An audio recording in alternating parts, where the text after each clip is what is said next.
હોવાથી આ પવિત્ર શ્રાવણ માસમાં આપણે સર્વે શ્રીમદ ભાગવત શાસ્ત્ર શ્રવણ કરી રહ્યા છીએ કે અનંત જન્મના પુણ્યનો ઉદય થાય છે ત્યારે આપણને શ્રીમદ ભાગવત શાસ્ત્ર શ્રવણ કરવાનો લાભ મળે છે.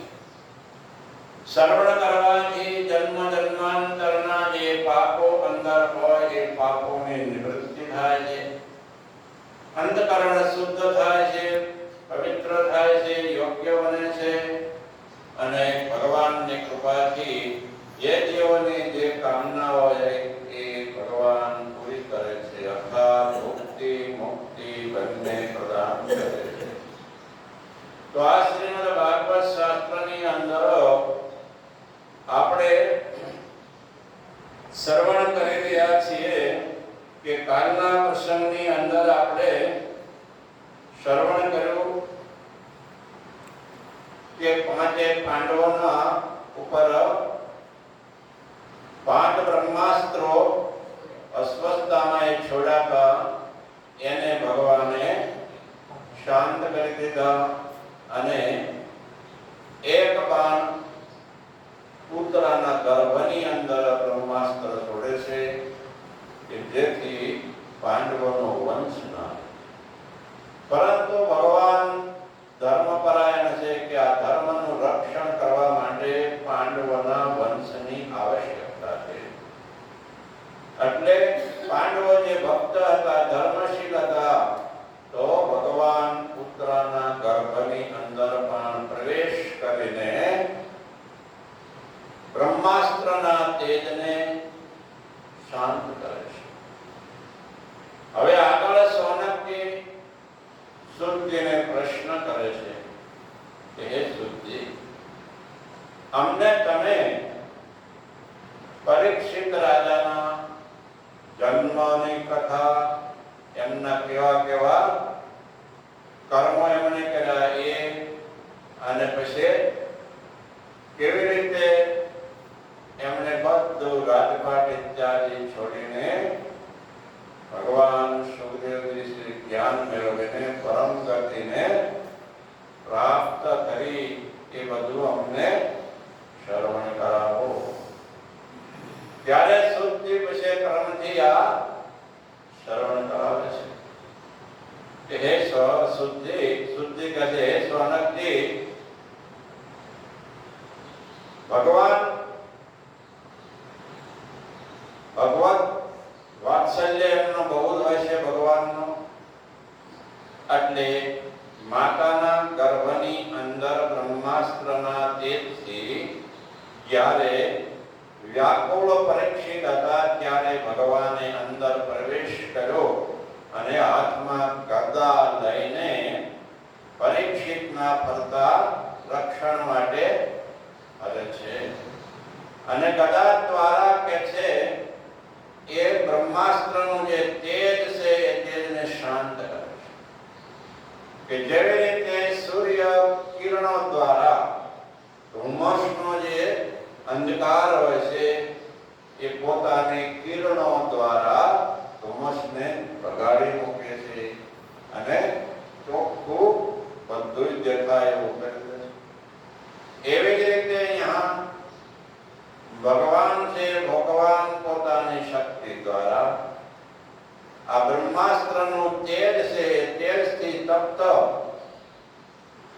પરીક્ષિતનું રક્ષણ કરવા માટે વજ્રતુલ્ય ગદાથી એ બ્રહ્માસ્ત્રનું તેજ શાંત કરી દે છે, બગાડી દે છે. બ્રહ્માસ્ત્રના તેજનો શાંત થવાથી ભગવાન પછી અંતર્ધાન થઈ જાય છે. આ પરીક્ષિત ગર્ભની અંદર જોઈ રહે છે કે કોણ મારું રક્ષણ કરી રહ્યું છે. તો ભગવાન અંતર્ધાન થયા પછી સમય આવે છે જન્મનો, એટલે પરિપક્વ સમય થઈ જાય છે. ત્યારે સારો મુહૂર્ત, સારા ગ્રહો ઇત્યાદિ હોય છે ત્યારે પરીક્ષિત રાજાનો જન્મ. પરીક્ષિત રાજાનો જન્મ થયાના સમાચાર યુધિષ્ઠિરને મળે છે કે પૌત્રનો જન્મ થયો છે તો બહુ તે આનંદિત થયા. આનંદિત થયા તરત જ ધૌમ્ય ઋષિ અને કૃપાચાર્ય કુલગુરુ ઇત્યાદિને બોલાવે છે, સ્વસ્તિ વાહન કરાવે છે, જાત કર્મ સંસ્કાર કરાવે છે. હવે જાત કર્મ સંસ્કાર કરવા અત્યંત જરૂર છે. અને જાત સંસ્કાર જ્યારે કરે છે ત્યારે જો કોઈ દાન કરવામાં આવે છે, એ દાન અક્ષય દાન છે, એનાથી બહુ તો મતલબ લાભ મળે છે. તો યુધિષ્ઠિર જાણતા હતા કે આ જાત સંસ્કાર જ્યારે કરવામાં આવે છે એ સમયે, અર્થાત બાળક જન્મ્યા પછી એનો નાળ છેદ કરવામાં આવે કે નહીં, એની આગળ તૂટી પાસે નાળ હોય એ નાળનું છેદન કરવામાં આવે. પરંતુ નાળનું છેદન કર્યા પહેલા સૂતક લાગતું નથી અને એના પહેલાનું જે પ્રજાતીર્થ કહેવાય છે, એ પ્રજાતીર્થની અંદર અર્થાત બાળક જન્મ્યા પછી એ જો નાળ એની તૂટી સાથે લાગેલું છે ત્યારે કોઈ પણ પુણ્ય કરવામાં આવે, દાન કરવામાં આવે તો એને અક્ષય દાન કહેવામાં આવે છે. શાસ્ત્રની અંદર એનું વિસ્તાર છે વર્ણન કરેલું છે. એટલે યુધિષ્ઠિર રાજા બધા બ્રાહ્મણોને ગાયોનું દાન, જમીનનું દાન, અન્ય સારા વસ્ત્રનું, હાથીનું, ઘોડાનું અનેક પ્રકારના દાનો ઉદારતા રૂપે કરે છે.